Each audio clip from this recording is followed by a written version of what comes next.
El doctor Pascual Sánchez, ginecólogo y director médico de Ginemed.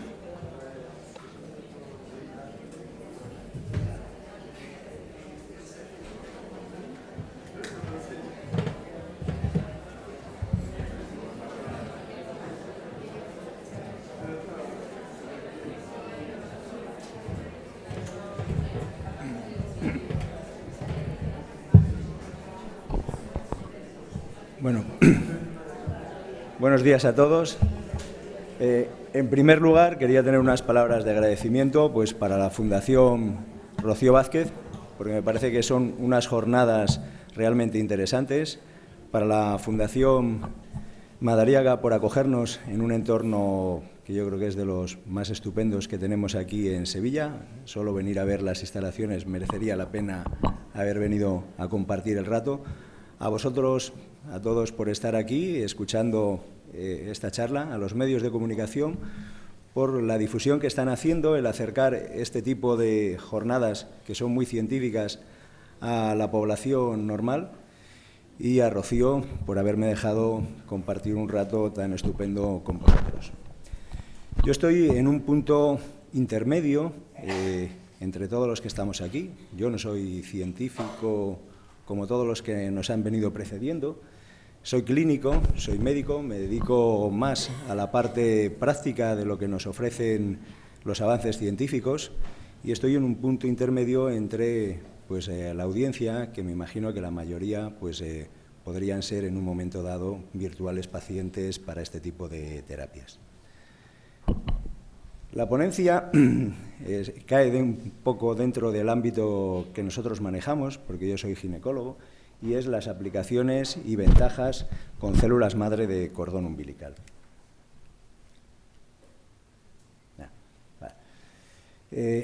Vamos a intentar ver qué ventajas tiene el cordón umbilical como fuente de células madre. He querido traer un pequeño recordatorio de lo que hemos estado hablando toda la mañana, quizá para los que somos profanos a veces en la materia, que nos dedicamos a la investigación, de lo que estamos hablando sobre células madre. Tenemos dos tipos de células madre principales, las embrionarias y las células madre adultas, las que obtenemos de los tejidos. Las células madre embrionarias, lógicamente, son las que hemos obtenido tras la fecundación del óvulo, y las obtenemos de esta pequeña parte de aquí del blastocisto, que son las células que llamamos embrionarias. Las llamamos embrionarias porque tienen la particularidad de que después en el embrión se van a diferenciar en todas las células que componen al ser humano. Las células madre tisulares ya no son células madres que se pueden diferenciar, como nos decían, son pluripotenciales, ya no se pueden diferenciar tan fácilmente como las embrionarias. Y diferenciaríamos dos tipos principales: las células madre fetales, que tienen unas características especiales, y las células madre adultas. Las células madre que son fetales, aparecen en tejidos y en órganos fetales, como son la sangre, el cordón umbilical, pero también en líquido amniótico, y poseen unas características similares a los tejidos adultos, pero son más plásticas, son capaces de diferenciarse con mayor facilidad, igual que le pasaba a las embrionarias a todos los tipos celulares. Y eso, ya veremos que tiene su importancia.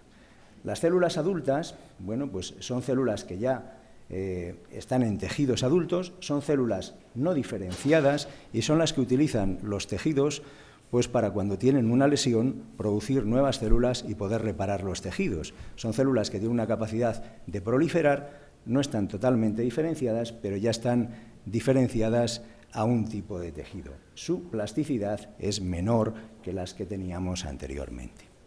La ventaja es que las tenemos en todos los tejidos. Bien. Nosotros vamos a hablar de las células madre fetales, que son en este caso las que nos van a interesar, porque es la conferencia que me han dejado. Las células madres fetales, ya hemos dicho dónde las íbamos a encontrar, pero lo que más nos interesa es que tienen un potencial de diferenciación muy bueno, son todavía pluripotentes. Y además son especiales porque provienen de esos tejidos que que teníamos del feto o de los productos anejos al feto en el momento del parto y tienen un estado inmunológico especial, lo cual nos va a dar unas características que son muy importantes.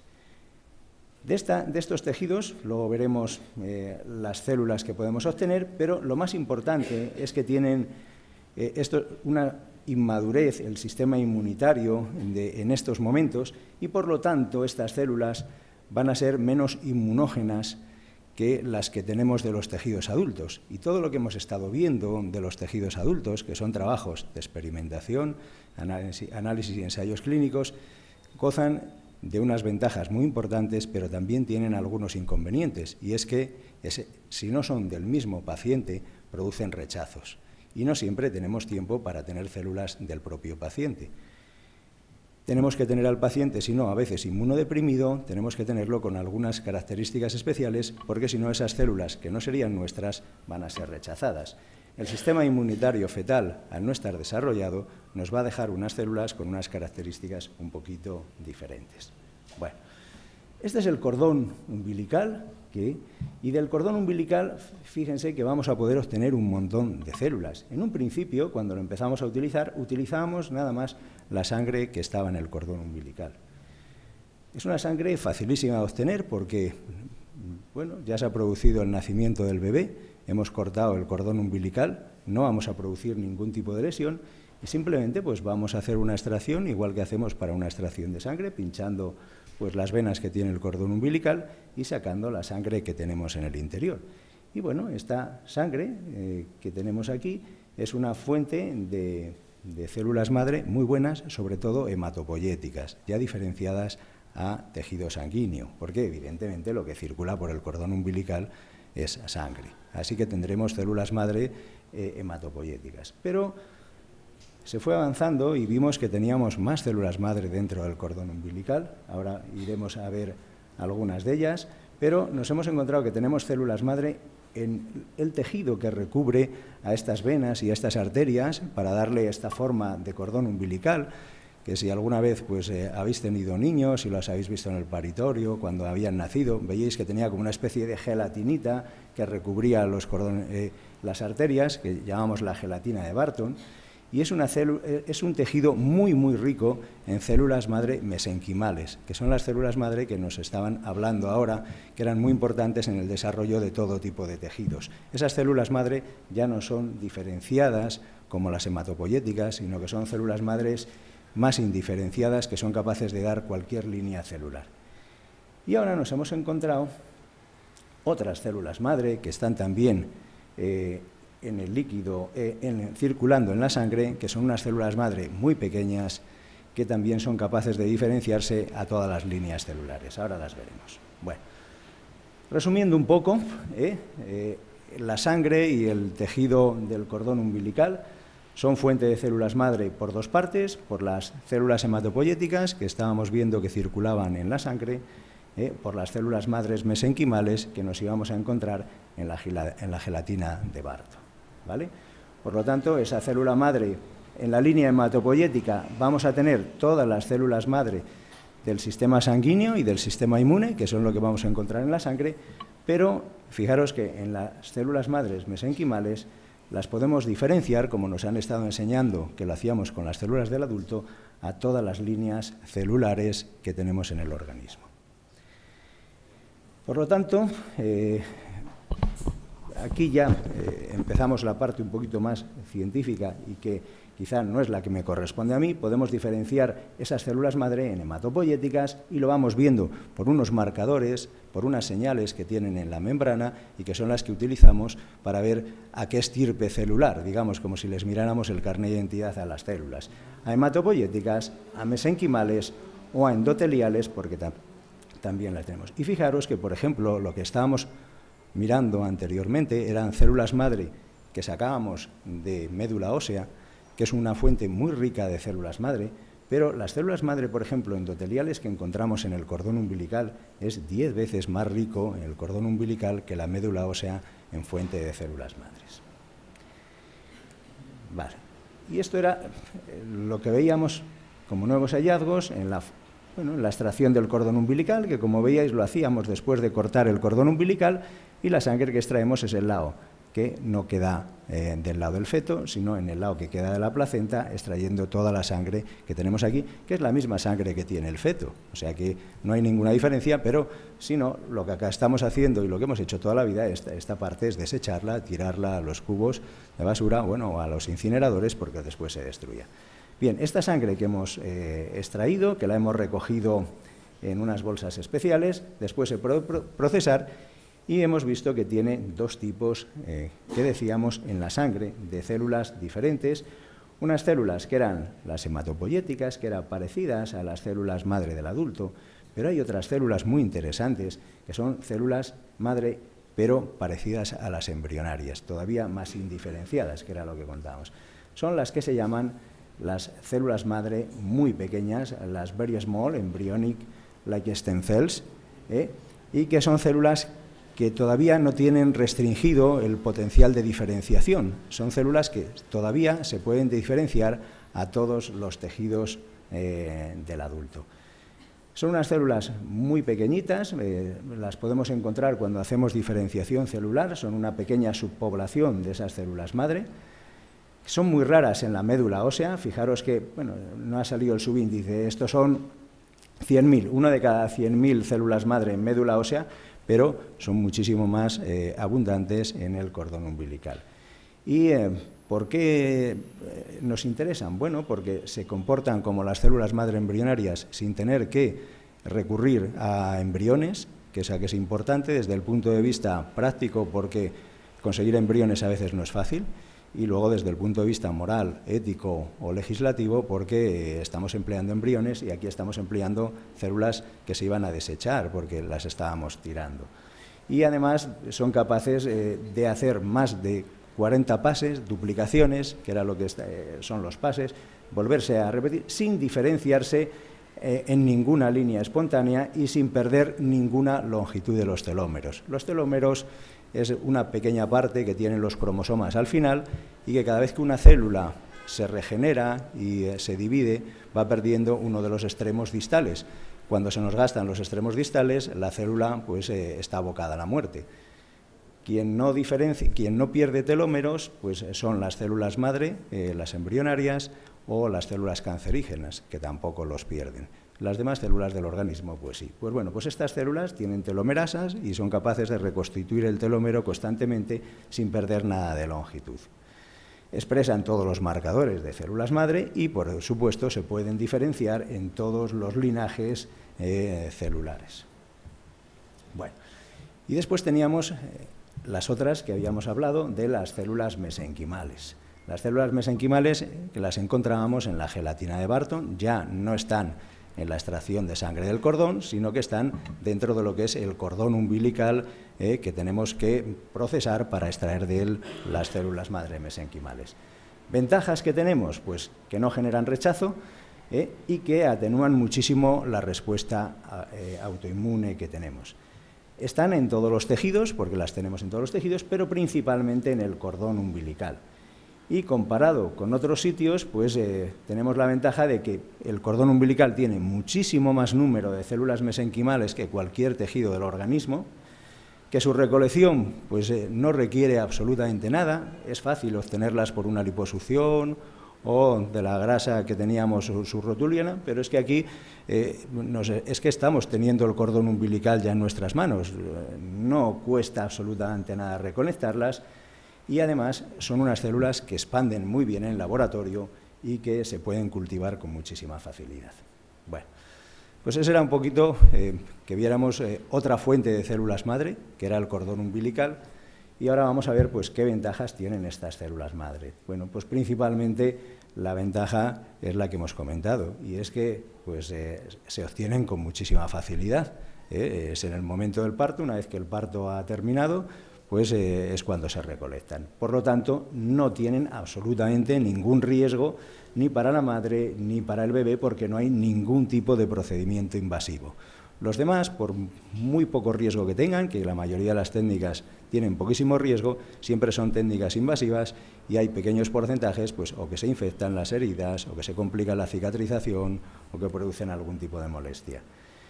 También tienen más ventajas, y es que, por ejemplo, que no hemos hablado de ello, es que tienen un riesgo muy reducido de transmisión de infecciones y de enfermedades virales. Todos sabemos que las células que tenemos en el adulto pues, pueden estar sometidas a infecciones virales, que las podemos tener y las podemos transmitir a la población. Recordemos los casos de transmisión del virus del SIDA, por ejemplo, en las transfusiones sanguíneas que se realizaron en determinadas épocas. Aquí es muy difícil porque los fetos es muy raro que los vayamos a tener ni con infecciones ni infectados víricamente. Después necesitamos tener una ventaja, es que esas células, una vez recolectadas, están congeladas. Podemos disponer de ellas rápidamente, porque ya nada más lo único que tenemos es que pedirlas a nuestro banco de células y disponer de ellas. No necesitamos irla a buscar a otra fuente.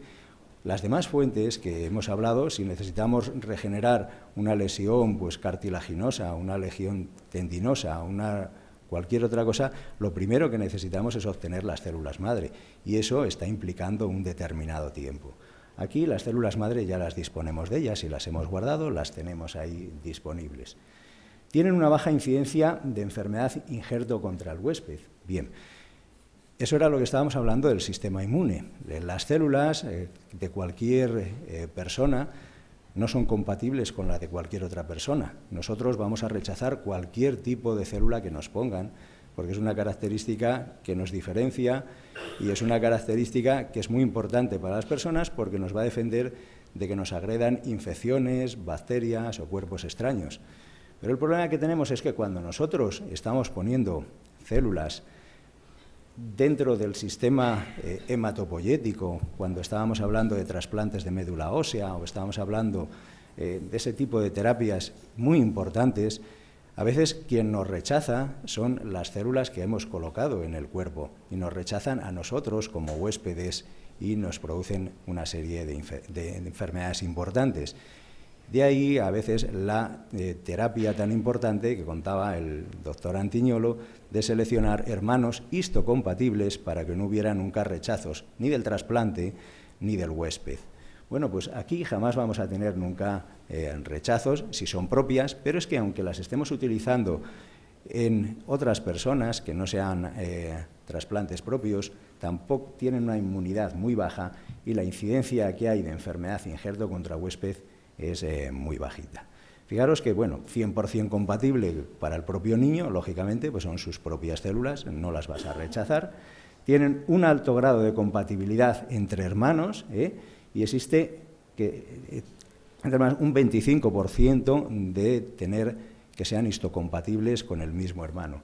Y la probabilidad de supervivencia tras un trasplante de esas células es más del doble que utilizando una muestra de un familiar que la de un donante anónimo. O sea que las podemos emplear tanto para el bebé, la podemos emplear, bueno, ya para él, sería adulto o sería ya un niño, para el hermano o incluso para familiares.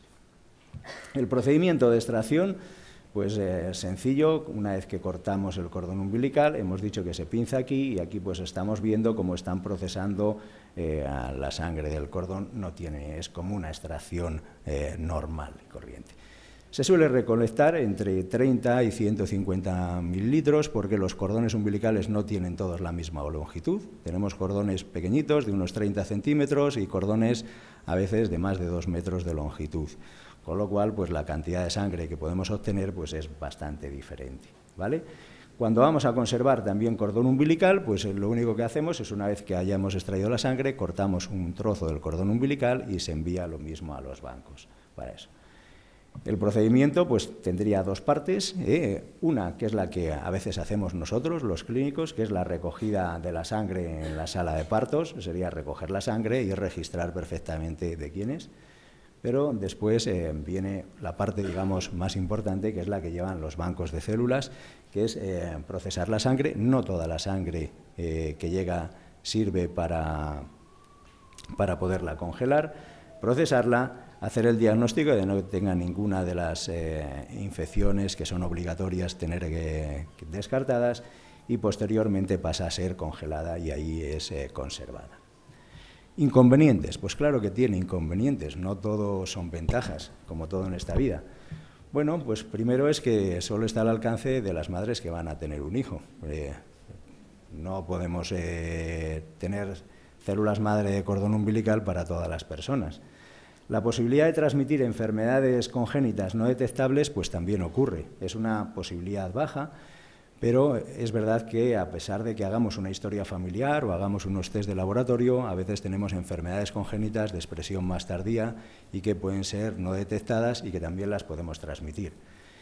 Y que no siempre se puede llegar a reunir las condiciones médicas precisas para recoger la sangre. ¿Por qué? Porque el parto se produjo muy tempranamente, es un prematuro, no tenemos suficiente sangre, por debajo de 34 semanas, porque la madre en ese momento estaba con una infección en el momento del parto, fiebre 38 semanas, porque se ha inmunizado durante el embarazo, tampoco podemos hacerlo, porque son portadores de diversas enfermedades virales, por coagulopatías congénitas que se han tratado con hemoderivados, en fin, hay una serie de condiciones donde no siempre se puede guardar la sangre de cordón también.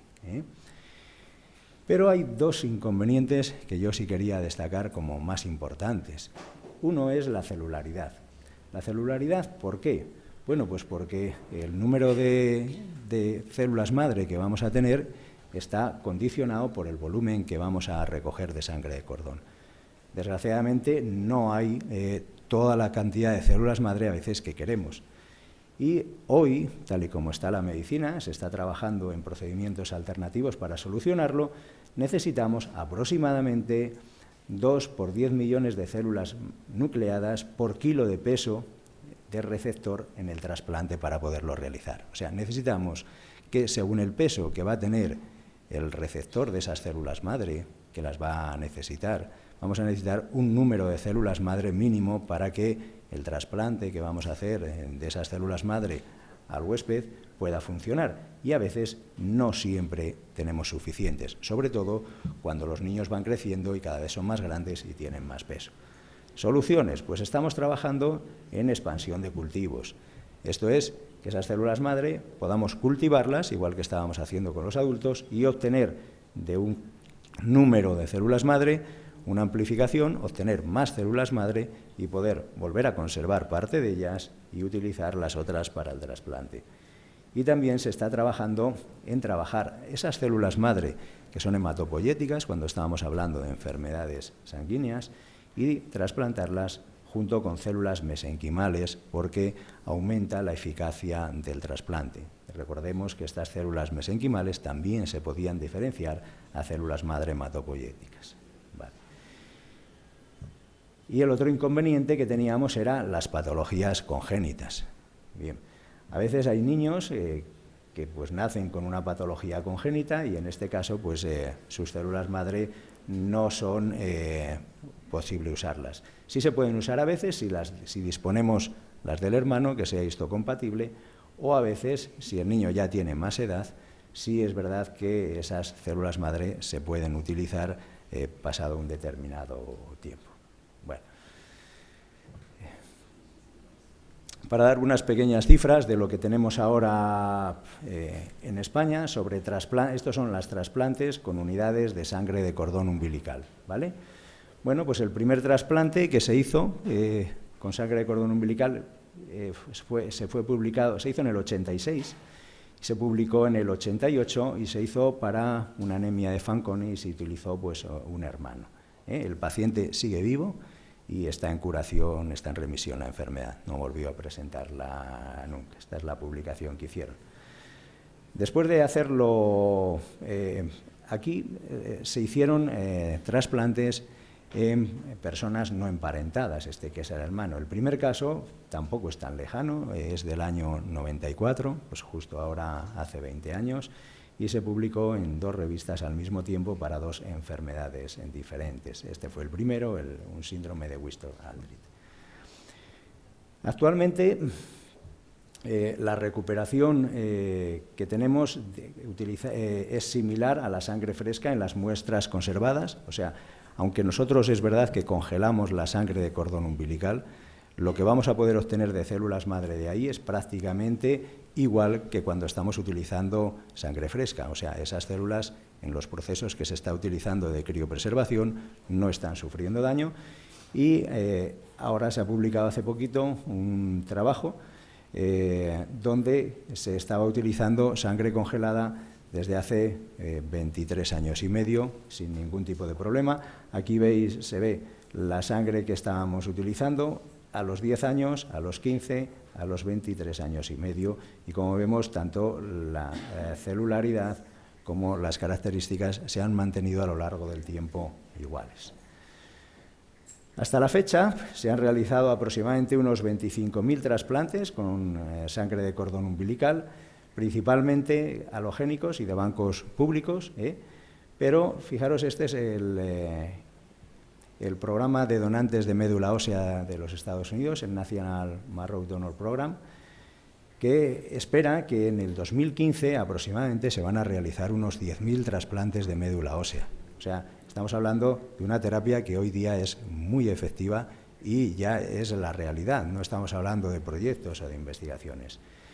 Y aquí vemos, por ejemplo, la cantidad de trasplantes que se están realizando cuando estamos utilizando médula ósea, que era prácticamente lo que se empezó utilizando siempre, pero hemos visto cómo cada vez estamos utilizando esta parte de aquí, que son los trasplantes de sangre de cordón umbilical para la curación de este tipo de enfermedades. Sobre todo estamos hablando de enfermedades sanguíneas graves, que luego las veremos. Entonces, para cánceres infantiles, principalmente cánceres derivados del sistema sanguíneo, este tipo de terapia muchísimas veces es la primera línea de tratamiento junto con la quimioterapia.